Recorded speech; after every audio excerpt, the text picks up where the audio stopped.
Para nuestras vidas. Salmo 119. Hoy nos toca ver de los versículos 113 al 120.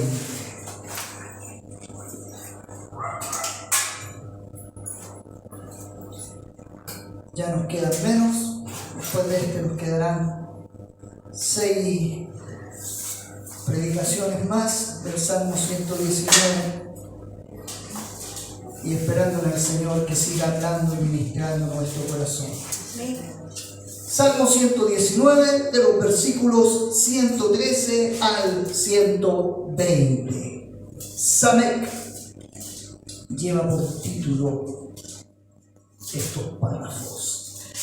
Lo encontramos, entonces lo leemos en el nombre del Padre, del Hijo y del Espíritu Santo. Amén.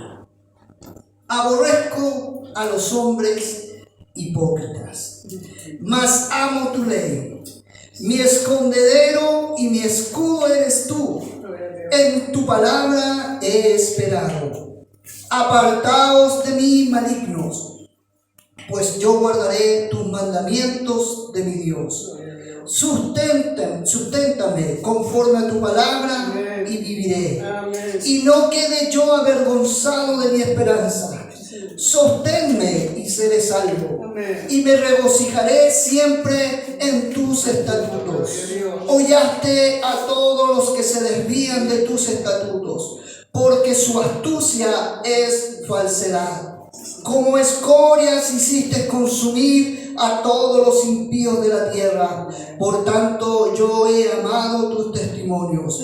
Mi carne se ha estremecido por temor de ti, y de tus juicios tengo miedo. Ahí están los 8 versículos de esta estrofa o de este salmo, ¿cierto? Que escribe el salmista referente a amar, guardar y sostenerse en su palabra.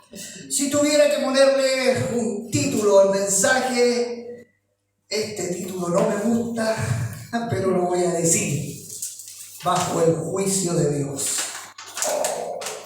Tremendo, porque siempre que hablamos de juicio,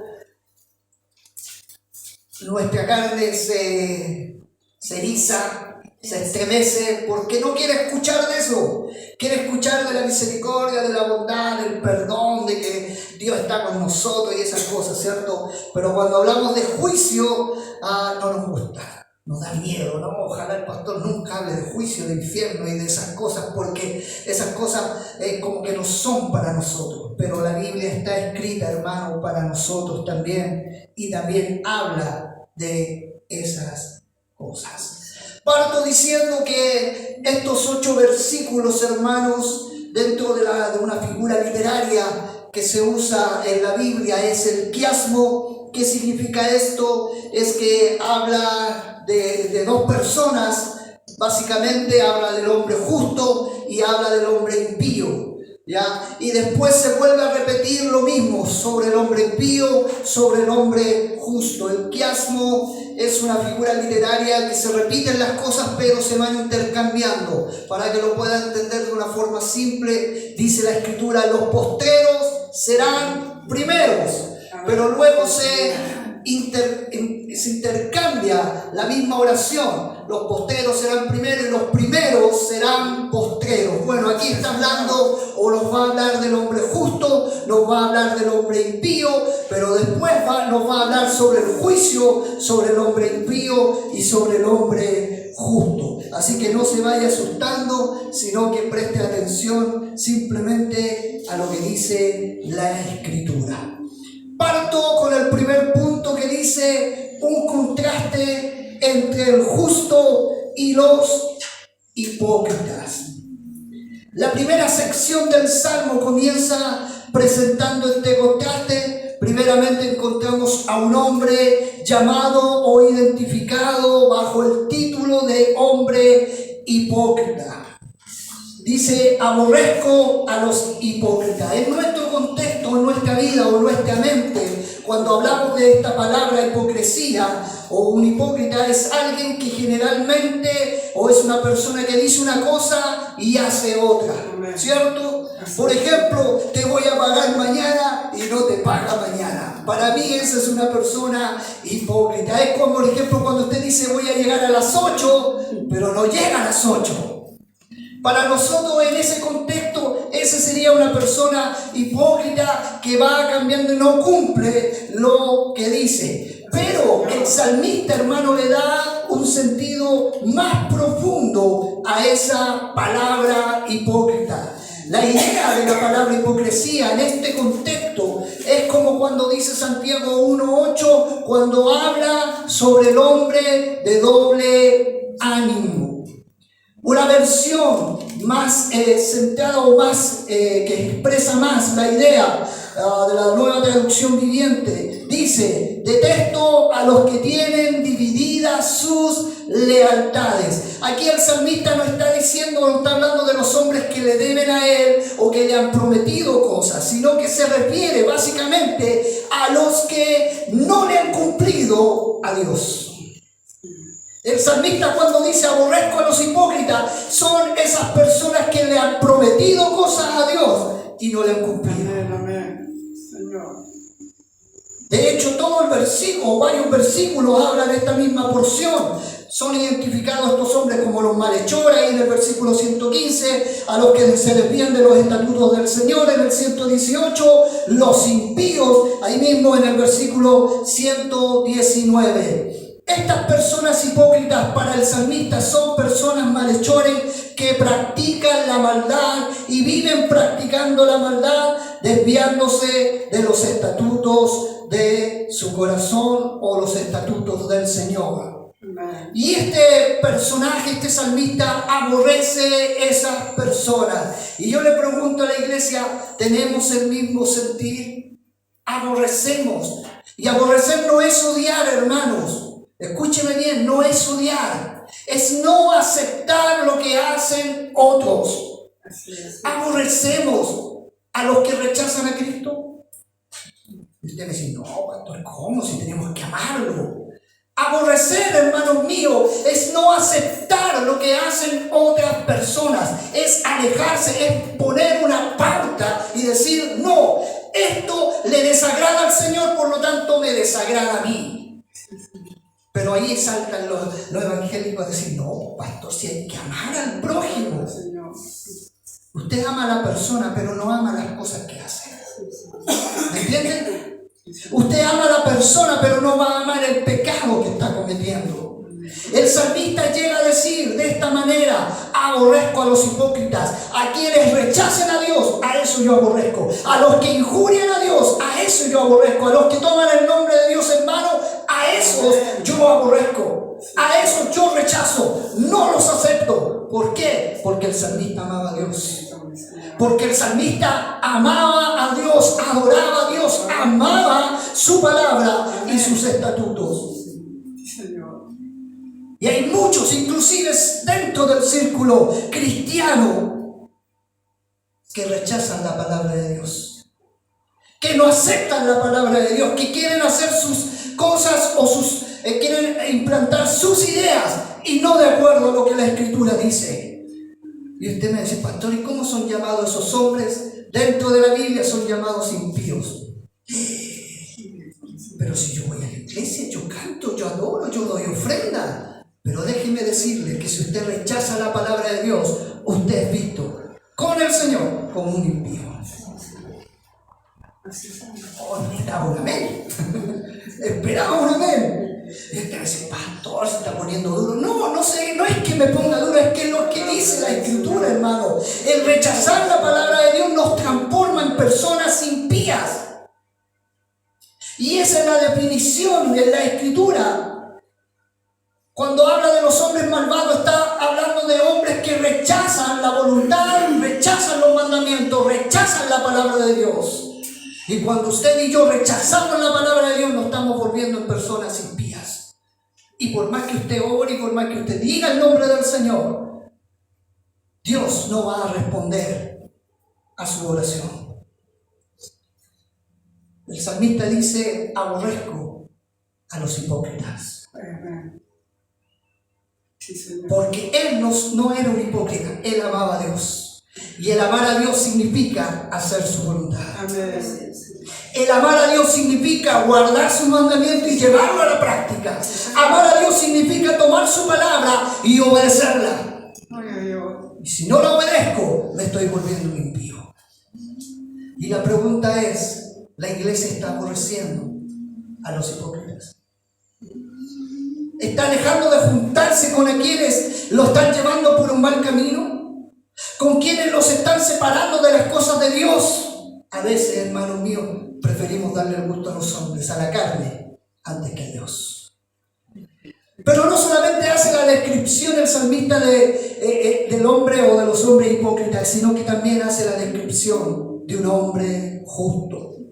Ahí mismo en el versículo 113, en la parte B dice: pero yo, el salmista, amo tu ley, amo tu palabra. Sí, Señor. Y antes de seguir, yo les pregunto: ¿usted ama la palabra de Dios? ¿Ama la palabra de Dios? Amén. La ama, pero con verdad. Amo leer, amo escudriñar, amo buscar, amo aprender acerca de las cosas de Dios. De mi vida, mi Señor, la palabra. El salmista, luego de describir al hombre malvado, Señor. describe al hombre justo. Y el salmista abre su corazón en esta porción. El salmista ama la palabra del Señor, pero amo tu ley. Dice en el versículo 113, en el 119 dice: pero amo tanto tus testimonios. Gloria a Dios. Amo tu palabra, amo lo que tú dices, porque lo que tú dices es verdad, porque lo que tú dices es correcto, porque lo que tú dices se puede y se va a cumplir. Alabanza a su nombre, Señor. Mire, en el año 2023, aquí en Chile se hizo una encuesta. El 60% de la ciudadanía se declaró como cristiana. Pero al revisar cuántos de ese 60% de cristianos se congregaban, pero al revisar cuántos de esos que supuestamente son cristianos oraban fuera del lugar de la iglesia, fuera del lugar de reunión, oraban en su casa, oraban en su intimidad, o cuántos de esos 60% que se decían ser cristianos leían la escritura, el porcentaje bajó drásticamente, del 60% al 28%.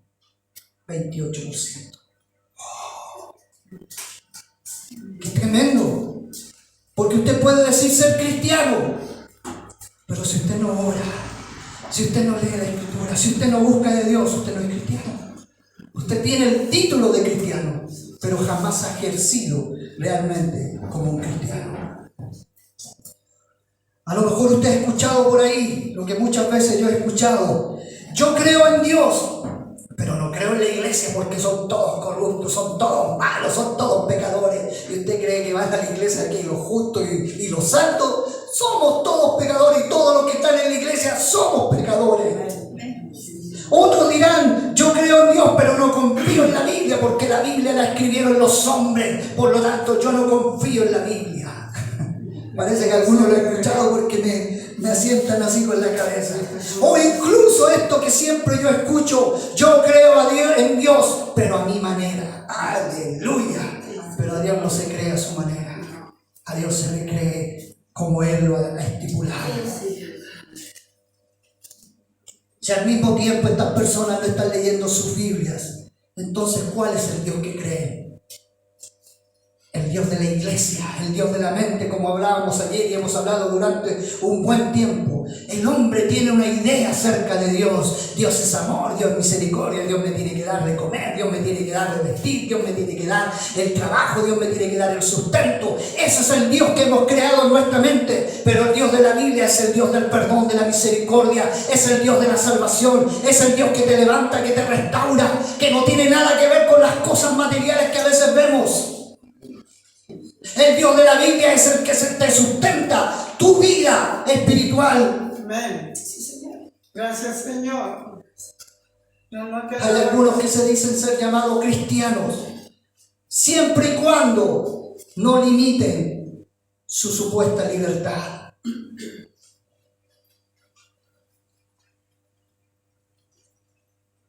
Por ahí yo escucho a muchos decir: es que tenemos libre albedrío. Cuando usted se convierte al Señor, usted ya no tiene libre albedrío. Usted me va a decir, pastor, ¿pero cómo? O sea, ¿somos robots? No. Pero si usted decide entregar su vida, o usted le ama o no le ama. O usted le sirve o no le sirve. No es que un día le voy a servir y al otro día no le voy a servir. Que tú sí sea sí y que tu no sea no. Amén. O eres frío o eres caliente. A los tibios los vomito. Amén. Ay, es que esto debería ser una democracia. A ver si le sirvo o no le sirvo. No. O le sirves o no le sirves. O eres salvo o estás condenado. O eres luz o eres tiniebla. Hermano mío, desde Adán y Eva, que el ser humano anhela ser como dioses. Como es un Dios independiente, libre para tomar sus propias decisiones. Y el ser humano quiere eso, quiere ser libre y tomar sus propias decisiones. Que hoy día quiero orar y hoy día mañana no quiero orar. Que hoy día quiero leer la Biblia, mañana no quiero leer la Biblia. Que hoy día quiero ir a la iglesia, no, hoy día me voy a desbordar y voy a hacer lo que quiera. Eso es lo que quiere el ser humano y eso también ocurre dentro de las iglesias. El hombre quiere hacer lo que quiera hacer. Pero cuando se encuentra, hermano mío, con la palabra de Dios, y ve que Dios no da sugerencias o recomendaciones, te sugiero que hagas esto, te recomiendo que hagas esto otro. No, hermano mío, lo que hace Dios es dar mandatos. Escúcheme bien, da mandatos. Sí, Señor. ¿Quieres ser mi discípulo? Sí, toma tu cruz y sígueme. Mandato. ¿Quieres que yo te responda? Sí, humíllate. Mandato. No da recomendaciones. No es que si tú quieres lo haces. Lo tienes que hacer. Si amas a Dios, lo tienes que hacer. Señor, así es. Vemos al salmista en este contraste. En los hombres que son llamados justos en la Biblia. Tanto el salmista como muchos hombres que aparecen en la Biblia amaban a Dios y amaban su palabra. El amor hacia Dios, el amor hacia Cristo nunca está despegado del amor hacia su palabra. El fruto que dan los que han sido salvos y son llamados el pueblo de Dios es que se someten voluntariamente al señorío de Dios. ¿Usted ama a Dios? Amén. Usted se va a someter voluntariamente al señorío de Dios. Y déjeme decirle algo, hermano mío, Jesús es Salvador, pero también es Señor. Nunca es solamente una cosa. Nunca ha sido solamente un Salvador y nunca ha sido solamente un Salvador. Él es Salvador y Él es Señor. Amén. ¿Me entiende? Él le salva, pero Él es su amo y su dueño. Él le restaura, pero Él es su amo y su dueño. Él perdona, pero Él es su amo y su dueño. Él es Salvador y Señor. Gracias, Señor. Pero hay algunos que solamente lo identifican como el Salvador. Perdona mis pecados, perdona mis faltas y listo. El que ama realmente a Dios se somete voluntariamente a su señorío. Gloria, gloria a su nombre. El justo, hermano mío, el que ama al Señor y ama su palabra, se aleja de los caminos de los malvados. El versículo 115 dice: apártense de mí, malhechores. El Salmo 1 que hemos leído tantas veces, versículo 1 y 2 dice: cuán bienaventurado es el hombre que no anda en consejo de los impíos, no presta atención a lo que dice el mundo, Amén. ni se detiene en el camino de los pecadores, ni se sienta en la silla de los escarnecedores, sino que en la ley del Señor está su deleite, y en su ley medita de día y de noche. El justo, hermano, se deleita en la palabra y al mismo tiempo se aparta de los que practican la maldad. Gracias, Señor. Ah, pastor, entonces no tengo que ir al trabajo porque ahí todos practican la maldad. No estoy diciendo eso. Usted puede ir al trabajo, pero no practica lo que hacen los demás. No hace lo que otros hacen. Es que todos fuman, ¿cómo voy a estar ahí? Yo también tengo que fumar. No fuma, usted se mantiene en pie. Es que todos echan grosería, por lo tanto yo también tengo que echar grosería. No, usted se mantiene limpio para el Señor. Eso es apartarse, hermanos míos, de la maldad. Amén. Gracias, Señor. Jesús, hermano, en su oración sacerdotal ahí en Juan 17, declara que nosotros estamos en el mundo y hemos sido enviados al mundo Pero aunque estamos en el mundo, no vivimos como vive el mundo. Tenemos un entendimiento de las cosas que el mundo no tiene. Tenemos una esperanza que el mundo no tiene. Tenemos un refugio seguro que el mundo no considera. Y ese se llama Cristo. Por eso mismo es que resulta muchas veces, hermanos míos, esperable que nuestras amistades y nuestras relaciones más profundas sean con quienes tienen la misma esperanza. ¿Usted cree que un cristiano puede tener un amigo inconverso? Es que lo voy a convertir. Primeramente, no, es que lo voy a convertir. A veces el inconverso convierte al cristiano y lo saca de los caminos del Señor. Y usted me dice, pero pastor, si yo voy a la iglesia, usted puede ir a la iglesia. Sacarlo de los caminos del Señor no es que no venga a la iglesia, no es que no cante, es que usted se aparte de la verdad y usted haga lo mismo que hacen los demás. El deseo del salmista es que se aparten de mí los malhechores. El salmista, hermano, identifica el peligro de formar vínculos profundos con los incrédulos. Vínculo, estoy hablando de amistad, estoy hablando de una relación más personal. Si tienes a alguien que te está llevando por un mal camino y dices amar al Señor, corta esa relación. Ay, pastor, pero corta esa relación. Porque no te vas a dar ni cuenta cuando estés en el suelo. Es que Dios me ha dado el poder para convertirlo. Si tú no lo vas a convertir, es el Espíritu Santo el que lo convierte. Es que yo lo voy a cambiar. No lo va a cambiar. Por eso Pablo habla, hermanos míos, de los yugos desiguales. Y no está hablando solo de matrimonio, está hablando de pareja, de amistad, está hablando de compartir. Para el mundo, hermanos míos, su deleite es la grosería, lo inmundo, lo sucio, lo corrupto. Para el cristiano no tiene que ser ese su deleite. Tiene que ser amar a Dios y amar a su palabra por siempre. Amén. Señor. Cuando tenemos profundos vínculos con otras personas sin darnos cuenta, tenemos la tendencia de validar sus principios. Por eso me molesta que hayan evangélicos a favor del aborto. Tenga piedad de su pueblo. Líderes espirituales que estén a favor del aborto. Líderes espirituales que estén a favor del casamiento homosexual. Ay, pastor, pero es que Dios nos ama a todos. Dios ama a sus hijos, a quienes le obedece. Aborrece a los otros. Y eso lo dice la Escritura. Y hay personas que se van a acercar a ti con esa tendencia, a lo mejor dentro de la misma iglesia, que te van a llevar a amar principios que están en el mundo. Y eso los va a llevar a la destrucción. Por eso el salmista quiere apartarse de esos malhechores. ¿Y sabe para qué quiere apartarse de esos que lo van o lo pueden contaminar? Versículo 115b, para que guarde yo los mandamientos de mi Dios. Para eso me aparto, para guardar los mandamientos de mi Dios, dice el salmista. Con eso el salmista sabe lo que está diciendo. Quiero mantenerme firme esperando las promesas de mi Dios, confiando que Él es nuestro refugio y escudo en el día malo. Amén. Para eso se aparta el salmista. No para ser un solitario, sino que para amar las promesas que Dios le ha entregado y le ha dado. Y ahí viene el segundo punto. Aquí ya reflejamos a los dos personajes, al hombre justo y al hombre impío.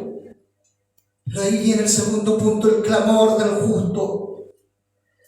Luego del contraste que vimos en los primeros versículos, el salmista presenta un clamor en donde reafirma su confianza en las promesas del Señor. ¿Usted cree en las promesas del Señor?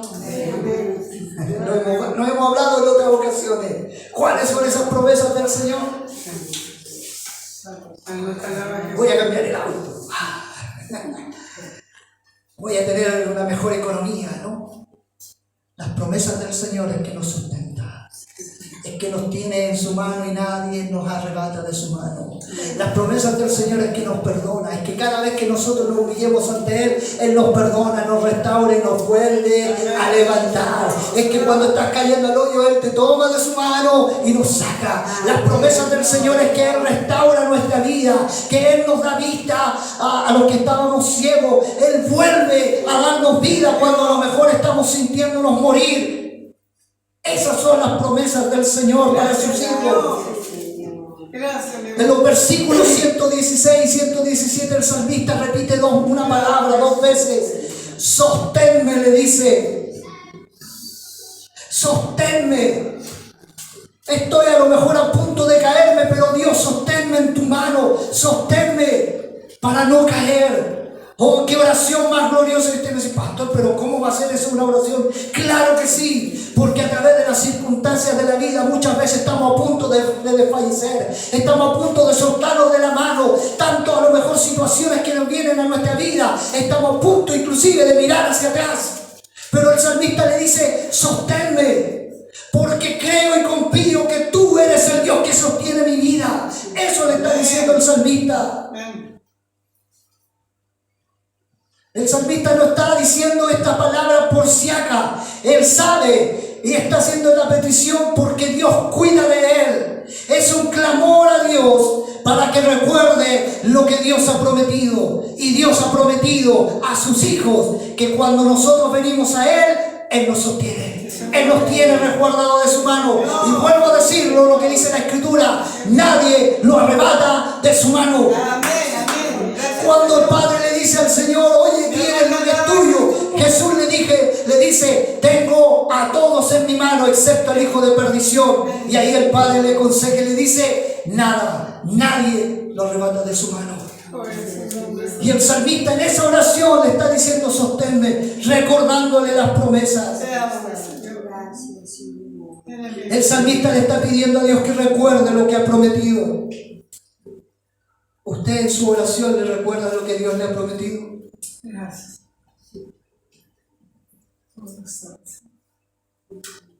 Les cuento la historia de Daniel, ahí Daniel capítulo 9.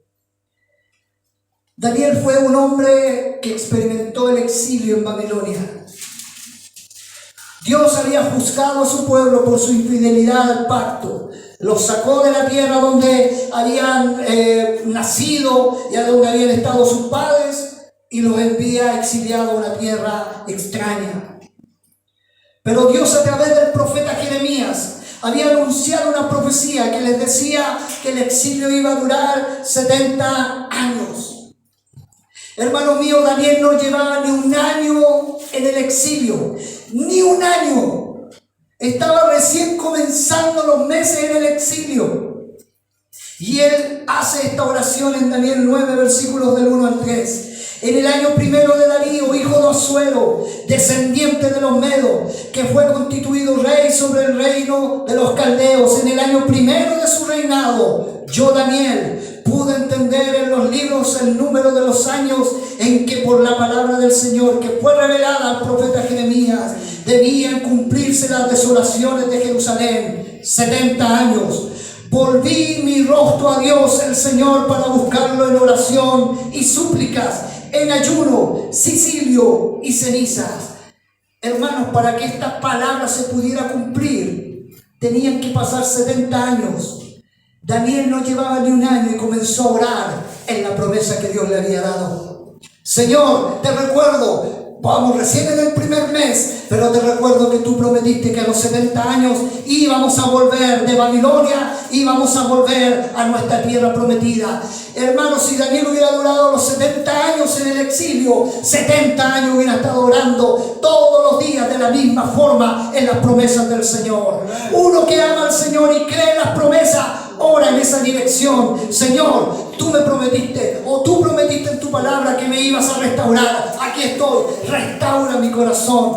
Confío en tu palabra, confío en que tú lo vas a hacer, porque lo que tú dices lo cumple. Eso es orar en convicción, eso es orar en su palabra y en sus promesas. Amén. Gracias, Señor. ¿Qué ha prometido Dios para usted? Jesús. Santo, Levantarlo, santo, santo. darle fuerza, Cuando te sientas débil, ora. Señor, tú has prometido que a tus hijos les va a dar fuerzas como las del búfalo. Aquí estoy, Señor, orando porque estoy débil, debilitado. Necesito esa fuerza. Y ténganlo por seguro que los cielos se van a abrir y la respuesta de Dios va a decirle: aquí está, hijo, está hecho, recibe la fuerza que yo te doy. No tienes esperanza, acuda al Señor en sus promesas. Él es nuestra esperanza.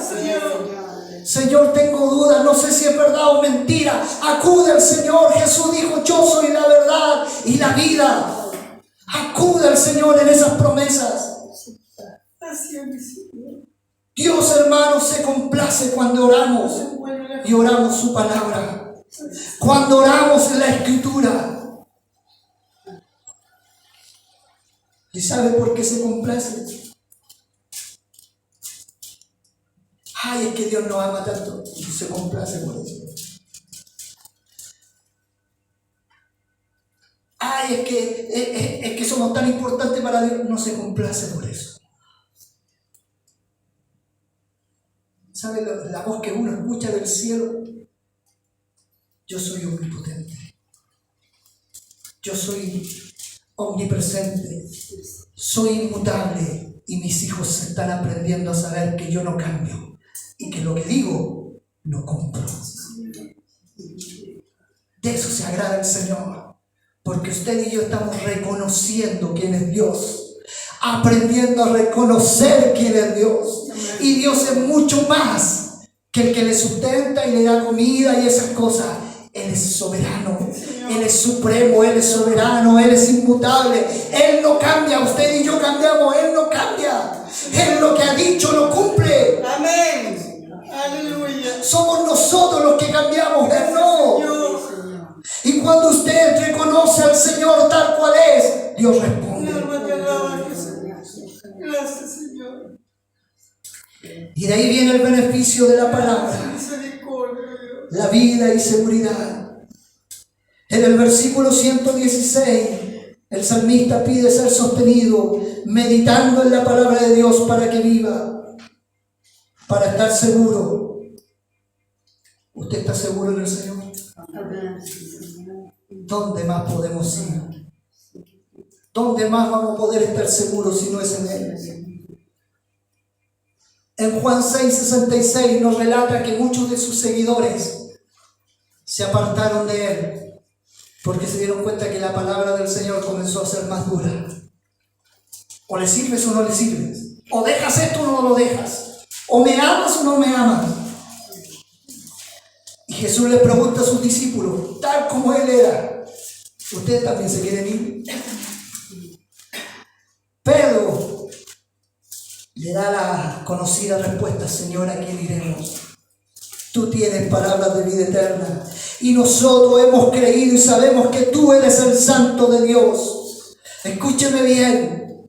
Pedro le dice: nosotros, los que estaban ahí, los 12, hemos creído. Para creer el mensaje de salvación, nuestros ojos tienen que ser abiertos. Y cuando nuestros ojos son abiertos, conocemos realmente la verdad. Conoceréis la verdad, y la verdad os hará libre. Cuando sus ojos son abiertos, usted conoce realmente quién es el Señor. Y cuando usted y yo conocemos quién es el Señor, nuestra vida realmente es libre. Libre de la opresión, libre de la inseguridad. Es que yo no puedo hacer esto, si no lo vamos a hacer nosotros, lo va a hacer Dios en nosotros. Es que yo no puedo cambiar, es Dios que tiene el poder para cambiar. Cuando conoces la verdad, solamente tú le dices: Señor, haz como tú quieras. Aquí estoy yo, aquí está mi vida. Sí, Señor. Jesús. Y de ahí viene el tercer punto, que no quería hablar, pero lo voy a hablar. El justo juicio de Dios.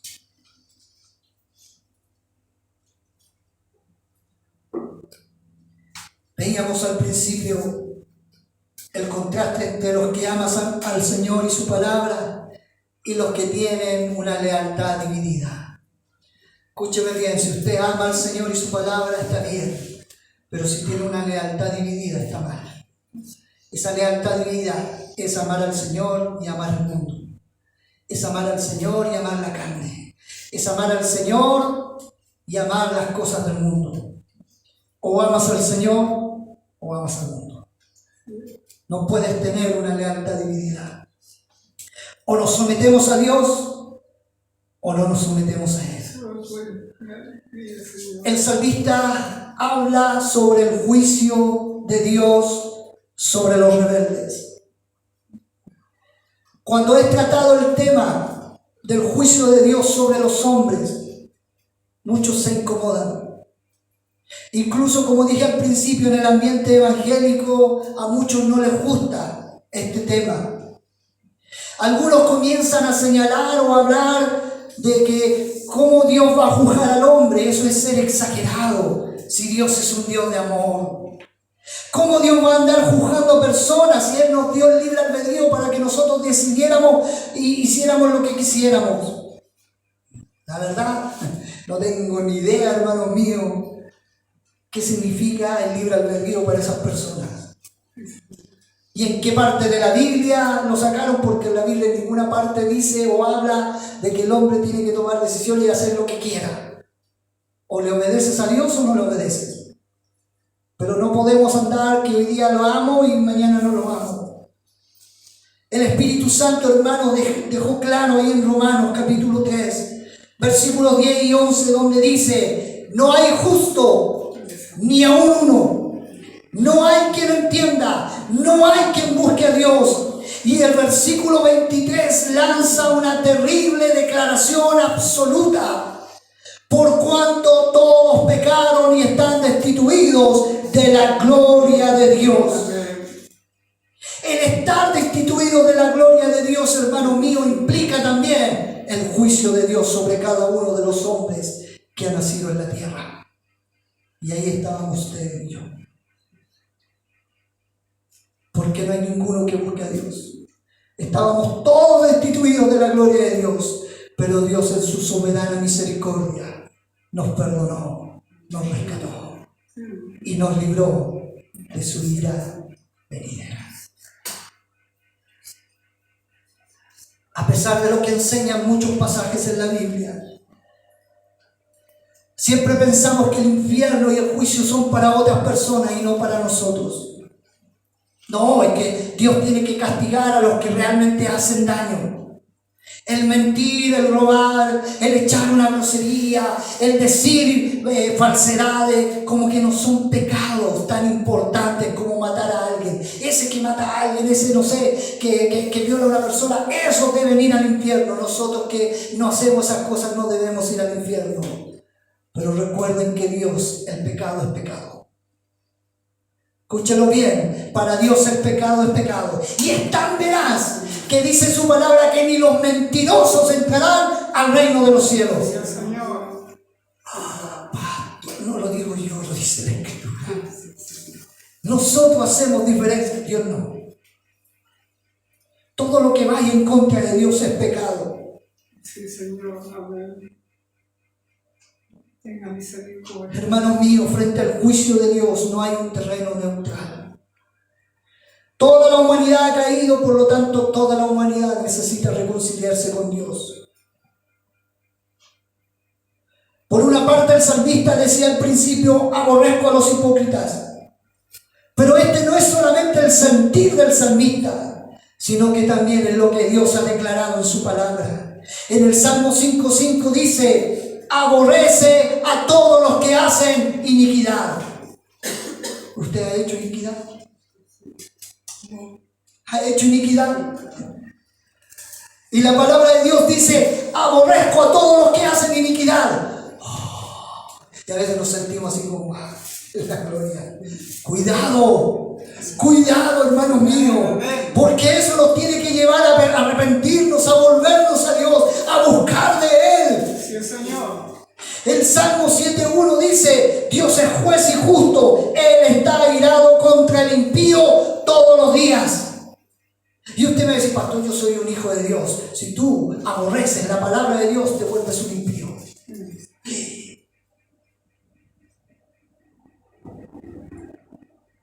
Romanos capítulo 1, versículos 25 y 28 dice: porque ellos cambiaron la verdad de Dios por la mentira, adoraron y sirvieron a la criatura en lugar del Creador, quien es bendito por los siglos. Amén. Así como ellos no tuvieron a bien reconocer a Dios, Dios los entregó una mente depravada para que hicieran las cosas que no convienen. Cuando tú quieres hacer tu voluntad, Dios te suelta. Cuando tú quieres actuar de acuerdo a tu manera y no de acuerdo a la manera de Dios, Dios te suelta. Te entrega, ya, haz las cosas, pero no te quejes porque va a haber un juicio. El Salmo 119, versículo 118 dice: ha rechazado a todos los que desvían de tus estatutos.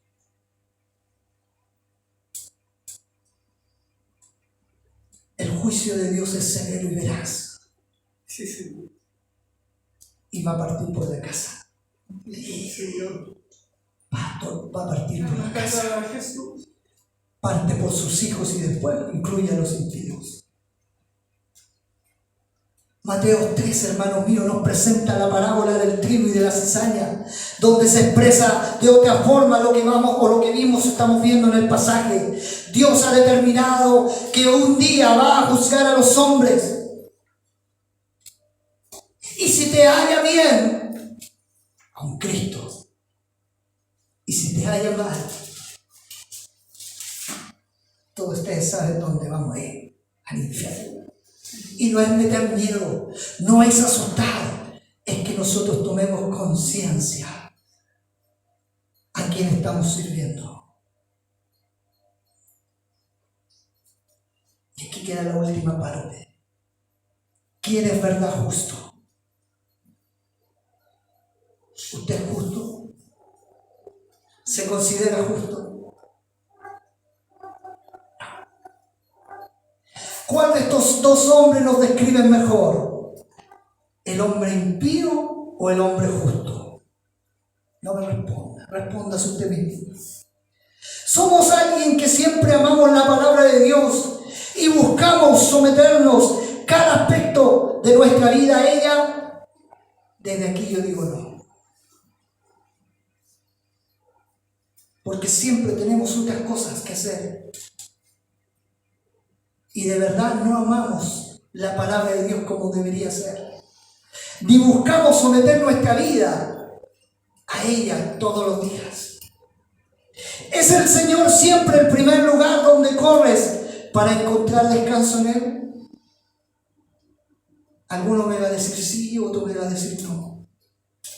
Cuando abrimos nuestros ojos en la mañana y antes de cerrarlo en la noche, corremos siempre a buscar al Señor en oración y la palabra de Dios está siempre en nuestra mente. Algunos van a decir sí, a veces no. Podemos estar tranquilos de que no somos parte de esos hipócritas que tienen un corazón dividido entre confiar en Dios y confiar en ellos mismos en su día a día. A veces actuamos así, hermano. Confiamos en Dios, pero también confiamos en nosotros mismos. Podemos decir que no somos de los que se desvían de los mandamientos del Señor, que siempre estamos ahí en los rígidos y caminando en los mandamientos del Señor, que nunca nos desviamos. Si alguien me dice amén, le hago una estatua. Porque siempre, hermanos, tenemos tendencia a desviarnos. Siempre tenemos tendencia a apartarnos del camino. Así que no voy a hacer estatua.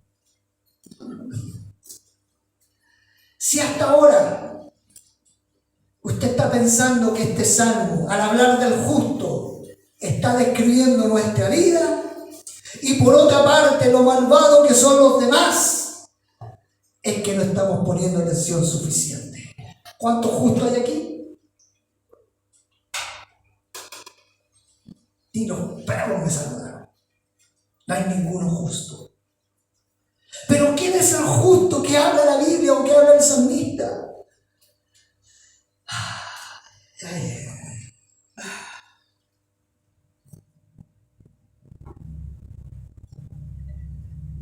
quién podemos decir que verdaderamente esperó con total confianza en ser sostenido en la palabra y que amó la palabra perfectamente?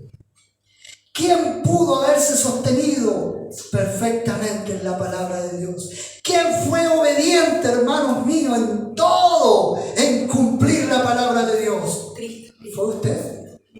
¿Es usted? ¿Soy yo? No, hermanos míos, el salmista no está hablando de Cristo. Cristo, hermanos míos. Jesucristo fue quien dijo ahí en Juan 4:34, mi comida es hacer la voluntad del que me envió y llevar a cabo su obra.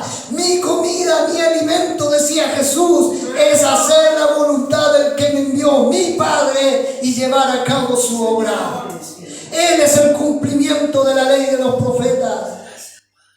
No solo porque Cristo amaba la palabra, Él era la palabra encarnada. Él es el hombre justo. Sí, Señor, amén. Santo. Y aunque fue justo, aunque fue perfecto, hermanos míos, Isaías 53:8 nos dice que fue cortado de la tierra de los vivientes. Isaías 53:6 dice, todos nosotros, incluyendo el profeta, todos nosotros nos descarriamos como ovejas, nos apartamos cada cual por su camino, pero el Señor hizo que cayera sobre él la iniquidad de todos nosotros. Este Salmo 119, cuando habla de amar la palabra, de buscar la palabra, de atesorar la palabra, es la expresión del Evangelio. ¿Y cuál es la expresión del Evangelio? Cristo, nadie más. No es usted, no soy yo, no es lo que nos vamos a recibir. Es Cristo, nadie más, hermanos. Jesús es la palabra encarnada. Fue tratado como los impíos, siendo quitado de la tierra como si fuera una basura. El apóstol Pablo lo expresa en 2 Corintios 5:21. Al que no conoció pecado, Cristo no conoció pecado. El Padre, Dios, lo hizo pecado por nosotros para que fuéramos hechos justicia de Dios en Él. Tenemos un Salvador, hermanos, que es demasiado para nosotros. Cuando está hablando del justo, está hablando de Cristo habitando en nuestras vidas. Y cuando Cristo habita en nuestras vidas, hermanos míos, todo lo malo queda desechado. Todo el pecado queda desechado. Quieres amar a Dios, quieres buscar de Dios, quieres someterte a Dios. ¿Usted ha creído en Cristo? Oh, aleluya. ¿Usted ha creído en Cristo? Amén. Si hemos creído en este Salvador, debemos saber que hemos recibido un nuevo corazón para amar y obedecer los mandamientos de Dios. Escúcheme bien. Si usted no obedece los mandamientos, si usted está en que sí y que no, usted todavía tiene un corazón de piedra. Pero cuando viene Cristo, ese corazón de piedra es cambiado en un corazón de carne, que aprende a amar y sabe amar y obedece los mandamientos de Dios. No perfectamente, porque al tiro vamos a decir, pero es que no somos perfectos. No, no perfectamente, pero sí sinceramente. ¿Usted es sincero delante de Dios? ¿Usted es honesto delante de Dios? ¿Usted cuando le dice te amo es porque realmente lo hace? Ahí usted puede decir, tengo un corazón nuevo. Y ese es Cristo gobernando en mi vida. Porque aunque soy imperfecto, soy honesto delante de Él. Por esto, hermanos míos, el Salmo 119 no solamente nos debe llevar a admirar a Cristo, sino que también somos llamados a seguir sus pisadas. Podemos encontrar refugio en Jesús. Somos sostenidos por Cristo. Somos restaurados por Cristo. Somos levantados por Cristo a través de su palabra. Pero para eso usted debe amarla. Para eso usted debe buscarla. Para eso debemos obedecerla. Y cuando la obedecemos, nos apartamos de todo lo que aborrece al Señor. ¿Cómo se identifica usted? ¿Como el hombre que ama al Señor o como el impío? El impío es el que rechaza la palabra. El impío es el que hace su propia voluntad. El impío es quien no toma consideración nada de su vida hacia Dios. Pero el que ama al Señor le pregunta hasta el más mínimo detalle a su Dios. Señor, ¿puedo hacer esto? Señor, ¿estás de acuerdo que haga esto? Señor, quiero tomar esta decisión, pero quiero considerarte a ti. Quiero que tú me respondas y voy a obedecer lo que tú dices. Pero el hombre impío hace las cosas a su manera. Y puede venir a la iglesia, pero puede seguir siendo un hombre impío. Puede hacer un montón de actividades, pero puede seguir siendo un hombre impío. Porque el hombre impío es el que rechaza la palabra de Dios. Y la palabra de Dios es la profeta mayor. Gracias, Señor. Es la espada que corta y penetra hasta quebrar el alma. Es la que transforma, es la que moldea, es la que levanta, es la que restaura, es la que sustenta, es la que nos alienta todos los días. Usted se alimenta todos los días de alimento, obvio. Toma desayuno, almuerzo, 11, rica 11. Y está así fuerte, sano. No como yo, pero está fuerte. La palabra de Dios tiene que hacer lo mismo en nuestra vida espiritual. En comer, saborearla. A veces somos débiles, ¿sabes por qué? Porque no nos sustentamos de esto. Porque no nos alimentamos de esto. Preferimos otras cosas. Como siempre me dicen, prefieren comida chatarra. Cosa que hace daño, no sustenta, no alimenta, no tiene vitaminas. Y después vienen los achaques. ¿Quiere tener buena vitamina? Aquí está. ¿Quiere tener buen crecimiento? Aquí está. ¿Quiere tener sabiduría? Coma la palabra de Dios. Cierra sus ojos. Y recuerda que un día vamos a estar bajo el juicio de Dios.